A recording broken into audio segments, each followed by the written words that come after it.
ही जशी आम्ही राजकीय जागृती निर्माण करण्याचा प्रयत्न करत होतो, त्याचप्रमाणे सामाजिक जागृती हीही आम्ही या रात्रवर्गातून करत होतो. कोणत्या तऱ्हेची सामाजिक चळवळ किंवा जागृती आता या सामाजिक तुम्ही केली? जागृती, जातीभेद. हं. आता सावेवेरे हे गोव्यातलं खेडं, त्यामुळे गोव्यातल्या इतर खेड्यांच्या प्रमाणे याही खेड्यात जातीभेद अगदी मुरलेला होता. आता आमची ही शाळा देवळात चालायची. हं. साहजिकच शाळेत जी 2 ख्रिश्चन मुलं होती, लहान मुलं, त्यांना एका विशिष्ट मर्यादेपर्यंतच येता यायचं. हं. त्याच्या पुढं ते जाऊ शकत नव्हते. बरं, मीही काही देवळावर सक्ती करू शकत नव्हतो व तुम्ही त्यांना आत घेतलं पाहिजे. हो. त्याचप्रमाणे अस्पृश्य जातीची जी काही मुलं यायची, हं. त्यांच्याही बाबतीत हेच व्हायचं. त्यांना तर ख्रिश्चन विद्यार्थी जिथपर्यंत तिथपर्यंत त्यांना येता येत नसे. हं. आता आमच्या सावेच्या जवळच बेतकी म्हणून गाव आहे. हं. त्या बेतकीत हरिजनांची वस्ती खूप. हं. तर हरिजन हे बांबू काम वगैरे करणारे. तेव्हा सावेवेरेला जेव्हा ते बांबू काम करायला यायचे, हं. तेव्हा त्यांना गोठ्यात झोपावं लागायचं गुरांच्या शेजारी. हं. म्हणजे जनावरं आणि अस्पृश्य माणसं हं. ह्यांच्यात काडीचाही फरक करण्यात येत नव्हता. हं. अगदी त्यांना गोठ्यात झोपावं लागायचं. तर त्यांच्यामध्ये आपण शैक्षणिक कार्य सुरू केलं आणि त्याच्यातून एक सामाजिक जागृती घडवण्याचा यत्न केला.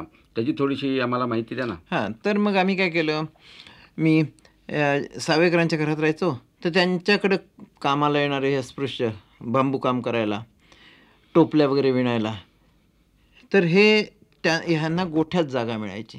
तेव्हा मी त्यांना म्हटलं, तुम्ही गोठ्यातून इकडे या, मी तुम्हाला शिकवतो रात्री, आणि त्यांना देवळाकडे यायचं. पण देवळात एका विशिष्ट मर्यादेपर्यंतच ती येऊ शकायची.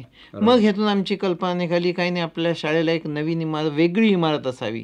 ती शाळा देवळात चालू नये किंवा कोणाच्या वस्तीवर चालू नये, कारण त्याच्यावर बंधनं येतात. बरोबर. आपली जर वेगळी इमारत असेल तर तिथं कोणी बंधनं घालू शकणार नाही. मग आम्ही इमारत बांधायचं ठरवलं. आता शाळेला सरकारी मदत वगैरे काही नाही, उलट सरकारी विरोध. तर यात माझा सगळा भार जो होता तो श्रमदानावर होता. ज्यांना जे करता येत असेल त्यांनी ते करावं, जे देता येत असेल ते द्यावं.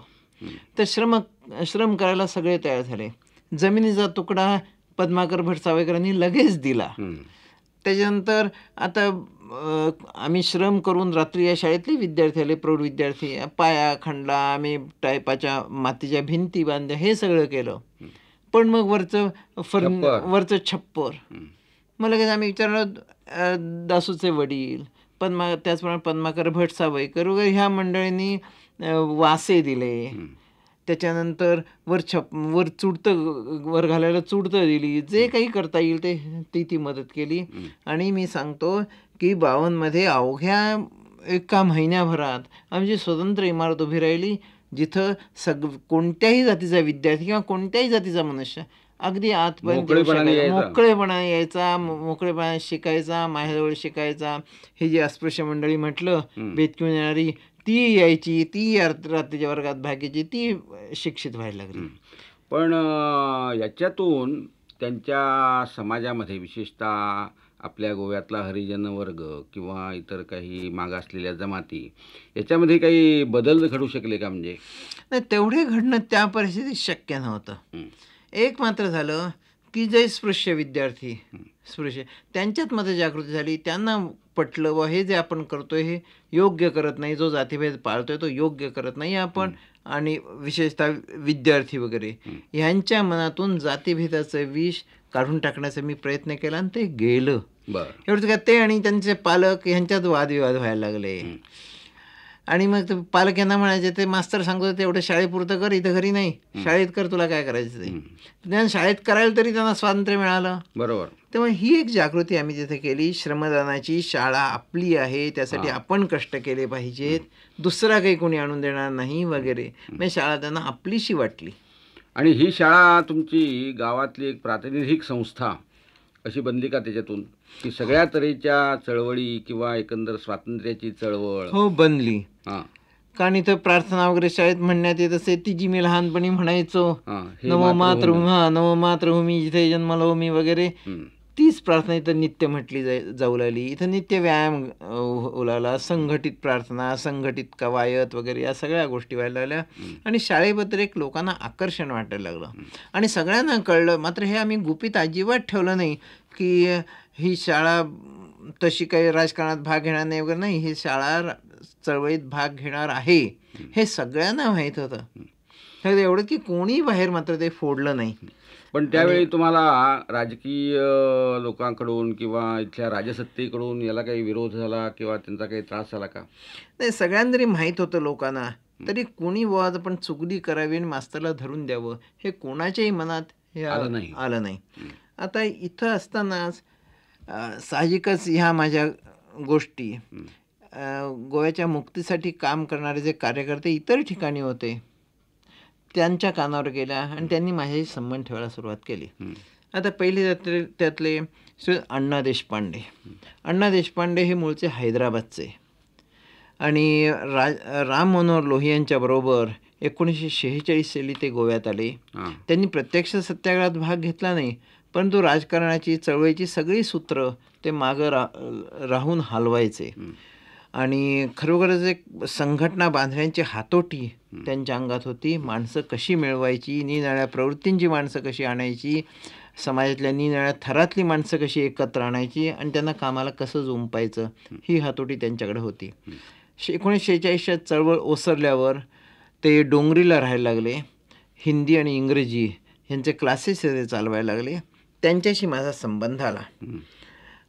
तर अण्णा देशपांडे नेहमी माझ्याकडे यायला लागले मग आणि येऊन सगळं काम बघायला लागले. अगदी त्यांनी मला आपला मानलं, माझ्यावर त्यांचा अगदी पूर्ण विश्वास मानला आणि ते चांगले कार्यकर्ते होते.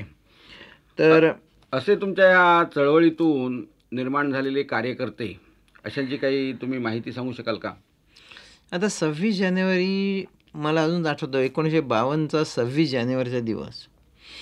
आता 26 जानेवारी आपण सगळीकडे साजरा होत असलेला बघतो, अगदी ताशा वाजंत्र्या बिगुल बिगुल सगळ्या असं होतं. पण त्यावेळी 26 जानेवारी हा गोव्यात आम्हाला गुप्तरित्या साजरा करावा लागत होता. परकीय राजवट होती आणि 1952चा 26 जानेवारी आम्ही पाळीला दळवी म्हणून त्यांच्याकडे गुप्तरित्या हा साजरा केला. जमलो ठीक. त्यावेळी गजा रायकरही आले. गजा रायकरांचा माझा तेव्हा परिचय झाला. तर गजा रायकर, अण्णा देशपांडे, मी, आणखी 2-3 माणसं असे आम्ही ते जमलो. स्वातंत्र्याबद्दलच्या गोष्टी बोललो. त्या दळवी कुटुंबियांना थोडंफार गोड खायला केलं होतं. ते खायला आणि आम्ही पसार झालो. ह्याच्यानंतर मार्च 1952 वजरीला, म्हणजे गोवा हद्दीच्या पलीकडं आईला लागून तिथं वजरीला एक बैठक भरली. त्या नॅशनल काँग्रेस गोवाची. त्याला मी, अण्णा देशपांडे आणि हळदोणचे धोंड, प्राध्यापक धोंड वाटतं, असे आम्ही 3 गेलो. मला अण्णांनी सांगितलं, बा तू आलं पाहिजेस. मी म्हटलं, बा माझं नाव ते एकदा आपण तिथं गेलो की सगळ्यांना माहिती होईल आणि मग गोव्यात भूमिगत कार्य करणं कठीण होईल. तर नाही म्हणाले, पण तरी हा धोका पत्करून सुद्धा आपण तिथं गेलं पाहिजे, कारण गोव्यातलं आणखी कोणच नाही आहे. तेव्हा आपण 3 जाणं, तेव्हा आपण 3 जायचं. त्याप्रमाणे आम्ही तिकडे गेलो. मी आणि अण्णा एकत्र गेलो. धोंड हे नंतर आले आणि त्या बैठकीला पीटर अल्व्हारिस आले होते. त्यानंतर विश्वनाथ लौंदे हे होते, माधव बीर होते, टोनी डिसोझा नंतर जे मंत्री झाले ते, आत्माराम मयेकर वगैरे. वजरीला आत्माराम मयेकरांच्या घरीच ही बैठक भरलेली होती. ती टोनी डिसोझांची ती प्रथम भेट झाली आणि पीटर अल्व्हारिसांची पण. ही नॅशनल काँग्रेस गोवाची बैठक. आता ह्यात अनेकांनी संघटनेबद्दल, राजकीय कार्याबद्दल आपली मतं मांडली. पीटर अल्व्हारिसांचं मत मला अजून आठवतं. त्यांचा भर गोव्यात विधायक कार्य करण्याकडे होता. गोव्यात एक गोवा विकास समिती वगैरे अशा प्रकारच्या संस्था, अशा प्रकारच्या समित्या स्थापन कराव्यात.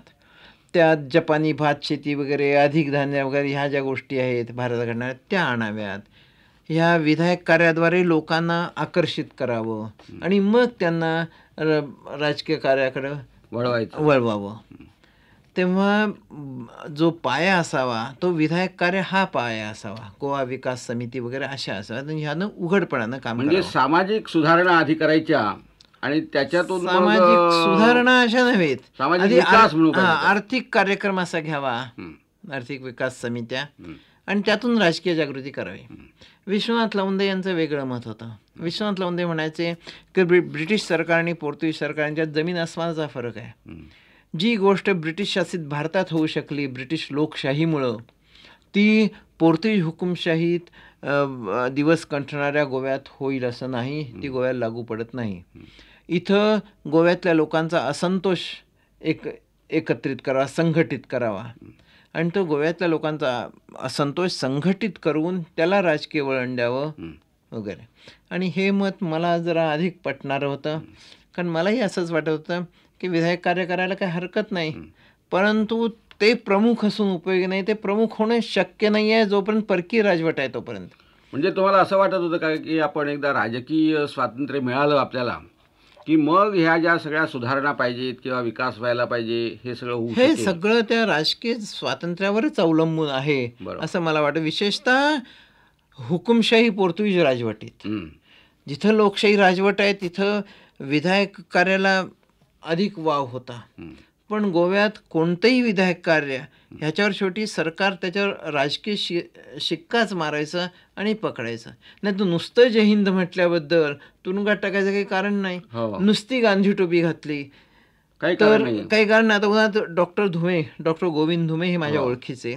त्यांनी मला या विधायक कार्यात खूप मदत केली. हं, ते मूळ कुंभारजुव्याचे आणि पणजीलाही राहायचे. हं, शैक्षणिक कार्यात गोव्यातल्या त्यांनी 1910 सालापासून खूप भाग घेतलेला. हं, तर हे डोक्यावर गांधी टोपी घालायचे हं, आणि त्याबद्दल त्यांना अनेकदा पोलिसांनी नेलं, विचारलं हे सगळं, पण ते सांगितलं मी काही गांधी टोपी काढणार नाही. हं. तर जिथं ही परिस्थिती केवळ गांधी टोपी अमुक रंगाची टोपी घातल्याबद्दल पोलिसांचा ससेमिरा चालू, तिथं विधायक कार्य जोपासणं शक्य नव्हतं.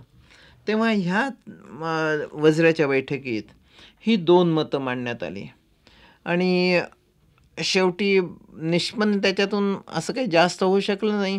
शेवटी असं ठरवलं की राजकीय जागृतीचा संदेश नॅशनल काँग्रेस गोवाचा खेड्यापाड्यातून पसरवावा आणि गोव्यात सध्या नॅशनल काँग्रेसच्या सदस्यांची संख्या 0 आहे.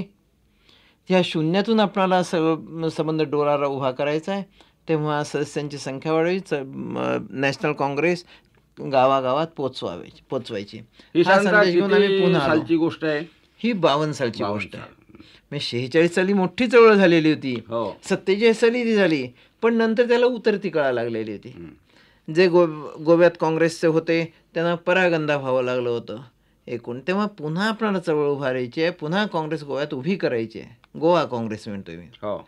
गोवा काँग्रेस आत्ताची नव्हे, त्यावेळेची त्यावेळेची. नॅशनल काँग्रेस गोवा हं. ही उभी करायची आहे. तेव्हा हा संदेश घेऊन आम्ही परतलो.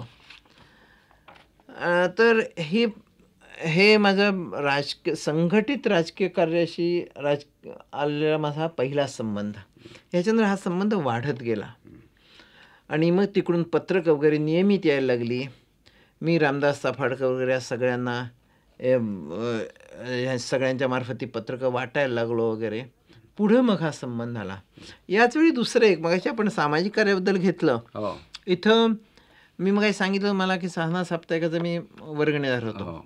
तर ह्यावेळी नगर जिल्ह्यात अहमदनगर जिल्ह्यात मोठा दुष्काळ पडलेला होता. 52 सालाची गोष्ट आहे. हं, मोठा दुष्काळ पडलेला होता आणि साधनेतून एक आवाहन करण्यात आलेलं होतं की दुष्काळ पीडितांना कपड्याची गरज आहे, पैशाची गरज आहे, तेव्हा लोकांनी मदत पाठवावी. हं, मी हे वाचायला दिलं माझ्या विद्यार्थ्यांना, ही 52 सालची गोष्ट मार्च-एप्रिलमध्ये, आणि तेव्हा सांगितलं आपण तिकडे पाठवलं पाहिजे. हो. जास्त काही पाठवणं शक्य नव्हतं, पण एक टोकन म्हणून ह्याच्यात दुसरा एक होता की भारतातल्या सुखदुःखाशी आपण समरस व्हायचं आहे, बरोबर. ही जाणीव निर्माण करायची. आणि मग ह्या सावळी वेऱ्यातल्या प्रत्येकानं काही ना काही तरी दिलं. एक कोणी कोट दिला, कोणी शर्ट दिला, कोणी पॅन्ट दिली, कोणी चड्डी दिली, हे अशा. आणि ज्यांना पैसे देता येणं शक्य होतं ते पैसे त्यांनी दिले. आणि मग मी काय केलं, एप्रिलमध्ये 52च्या एप्रिलमध्ये परीक्षा वगैरे झाल्या, मी सगळं बोचकं घेतलं कपड्याचं आणि पैसे घेतले, सगळं मी पुण्याला गेलो. म्हणजे या चळवळीतून गोवा हा भारताचा एक अविभाज्य घटक आहे आणि गोव्याची एकंदर स्वातंत्र्याची चळवळ ही सगळ्या भारताचीच चळवळ आहे, अगदी. अशा तऱ्हेचा एक संदेश तुमच्या या कार्यातून मिळतो. हो. आणि दुसरी गोष्ट म्हणजे काय, संघटितपणे आपण दुसऱ्याला मदत करायची. दुसरा अडचणीत आहे त्याला संघटितपणे मदत करायची. एरवी आपण वैयक्तिकरित्या कोणाला पैसा देतच असतो, हो परंतु संघटितरित्या ते पैसे एकत्र करून देणं, ह्याच्यातून निराळी जाणीव निर्माण होते, निराळा संस्कार होतो. बरोबर अरे तिकडं उपाशी मरतायत लोक, आपण सगळ्यांनी त्यांना मदत केली पाहिजे. बरोबर. तर ही दुष्काळापुरती जी आहे तीच हीच मजल, हेच पुढं न्यायचं आणि मग राजकीय क्षेत्रातही न्यायचं. या सगळ्या काळामध्ये हो तुमचं एकंदर जे सूत्र दिसतं हो. की तुम्ही शिक्षणापासून सुरुवात केली आणि त्याच्यातून हळूहळू आपण राजकारणाकडे म्हणजे राजकीय चळवळीकडे गेलो. तर या सगळ्या काळामध्ये परत तुमचं शैक्षणिक कार्य सुरू होतं का? शाळा सुरू होतीच. हां शाळा सुरू होती, प्रौढ शिक्षण सुरू होतं. एक मात्र, आता पूर्वी मी एकटा जायचो निनाळ्या वाड्यांवर, आता मला एकट्याला जावं लागत नव्हतं.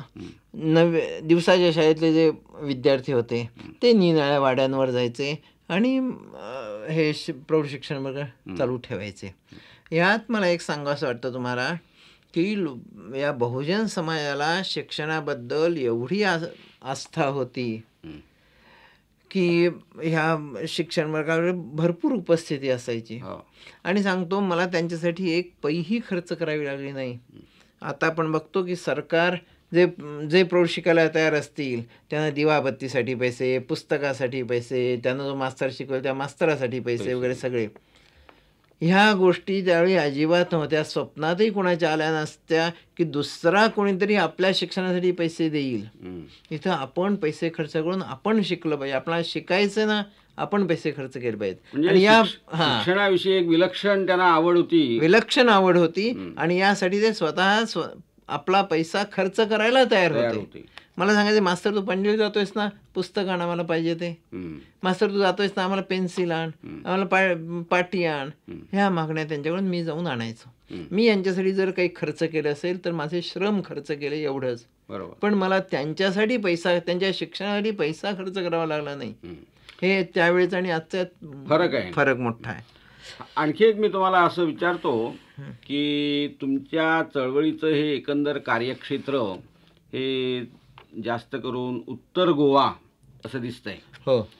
आणि दक्षिण गोव्याकडे तुम्ही फारसे गेलेले दिसत नाही गेलो. दक्षिण गोव्याचे असे काही कार्यकर्ते तुमच्या चळवळीमध्ये सहभागी झालेले होते का? आता म्हणजे कॅम्प्स म्हणून आम्हाला दिसते. दत्ताराम देसाई कुंकळीचा, तो दक्षिण गोव्याकडे होता.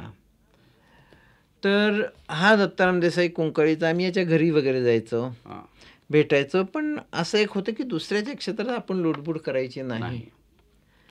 आता तुम्ही मुद्दाम हे क्षेत्र असं का निवडलं? म्हणजे उत्तर आपण मी जर सावळेच्या ऐवजी जर कुठे काणकोणला राहायला गेलो असतो मास्तर म्हणून, तर दक्षिण गोवा माझा भाग झाला असता.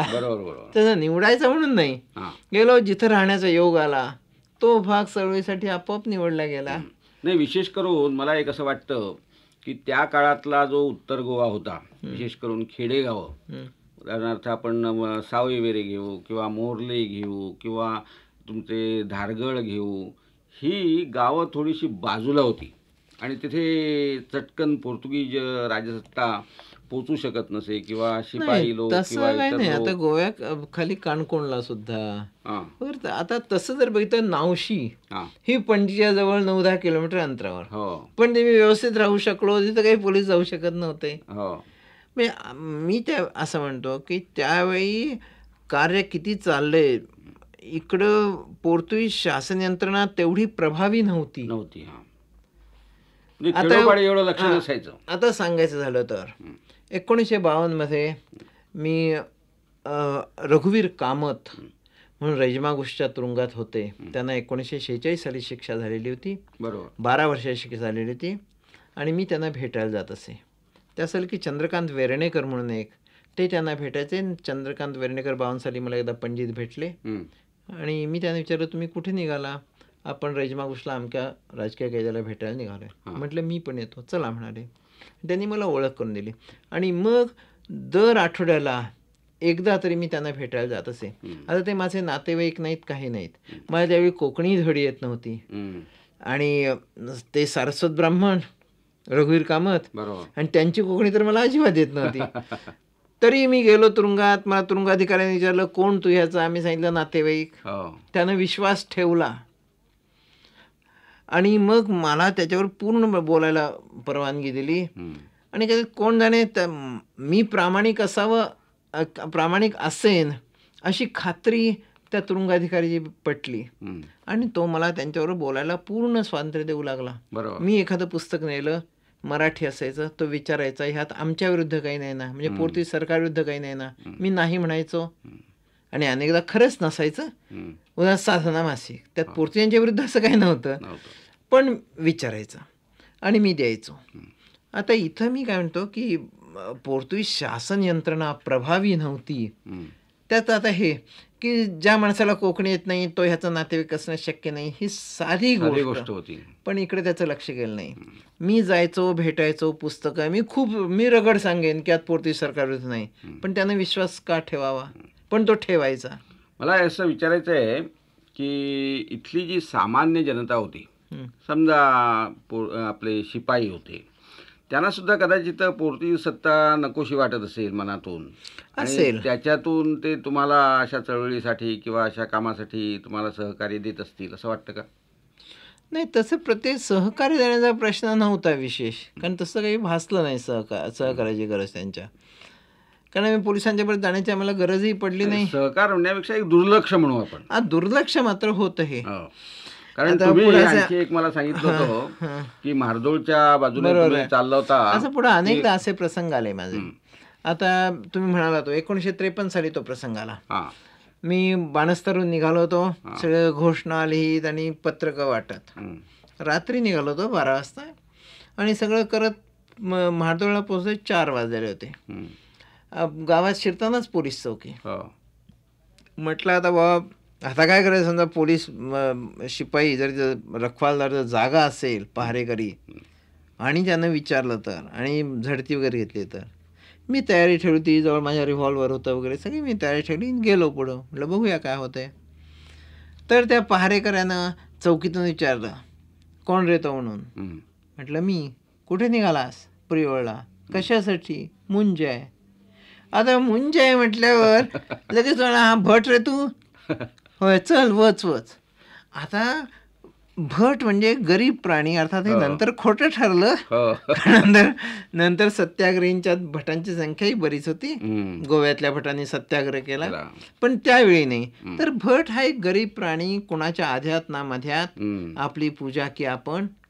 तर हे त्या म्हणजे जे काही संस्कार, शेवटी शिपाई काय गोव्यातले गोव्याच्या समाजातलेच होते, त्यामुळं गोव्याच्या समाज जेवढा बॅकवर्ड होता, जेवढा मागासलेला होता तेवढे ते शिपाई मागासलेले होते. समाजावर जे संस्कार झाले होते त्याच्या ह्यांच्यावर संस्कार झाले होते. त्यामुळं भट म्हणजे गरीब, कोणाच्या आध्यात नामध्यात जाऊ देतो, त्याच्याबद्दल संशय घ्यायचं कारण नाही. आणि खरोखर त्यानं लगेच म्हटलं जा तू. अगदी मला हायसं वाटलं. आता मी घाबरलेलो असं नव्हतं, पण मला पिस्तुलाचा उपयोग मला अनेक पुढं काम करायचं होतं. तेव्हा हे काय ना, मी गेलो पुढं आणि चौकीपासून पुढे गेलो आणि त्या म्हार्दोळच्या बाजारात मी पत्रक वगैरे वाटली आणि पुढे गेलो निर्धास्तवडे. तर हे दुसरी अशीच गोष्ट पोलिसांची सांगायचं. मी एकदा रात्री, म्हणजे 53ची गोष्ट, सावईहून मी सरळ पणजीला चालत निघालेलो होतो. काहीतरी 7:30 वाजलेले होते. या बाणस्तारच्या पुलाच्या जवळ त्यावेळी पोलीस चौकी होती. बरोबर. तर तिथल्या एका पोलिसांनी विचारलं, कुठे निघालास तू? म्हटलं पणजीला निघालो. आता रात्रीचा निघालास? होय म्हटलं. अरे तू रात्रीचा जाऊ नकोस, तिथं ओल्ड गोव्याला आफ्रिकन सोल्जर्स असतात, पाखले असतात वगैरे, ते तुला विनाकारण त्रास देतील. तेव्हा तू आज इथं राहा रात्री आणि उद्या सकाळी जा. आणि मलाही हे करणे शक्य नव्हतं. मी त्या चौकीवर राहिलो रात्री, जवळ माझ्या रिव्हॉल्वर. त्यांना माहित नव्हतं, त्यांना हेही माहित नव्हतं की हा राजकीय कार्यकर्ता असेल, जय हिंदवाला असेल वगैरे. बरोबर. त्यांना वाटलं गरीब कोणतरी भट वगैरे असा आहे, राहू दे. आणि निष्पाप माणूस आहे. मी राहिलो. त्यांनाही कदाचित पुण्य लागलं असेल एका निष्पाप माणसाला ठेवून घेतलं म्हणून. आणि मी पहाटे पुढं मार्गस्थ झालो. हं. तर ही एक त्यांची समजूत. बरोबर. आता ह्या सगळ्या याच्यातून आपण साधारणतः 1953-54 हो. सालापर्यंत आलेलो आहोत. हो. तर यापुढे तुमचा जो सशस्त्र क्रांतीचा एकंदर जो मार्ग होता, हं. की त्या संदर्भात तुम्ही अनेक खाणीवर किंवा इतरत्र जाऊन किंवा पोलीस चौक्यांवर हल्ले करून शस्त्र मिळवण्याचा प्रयत्न केला.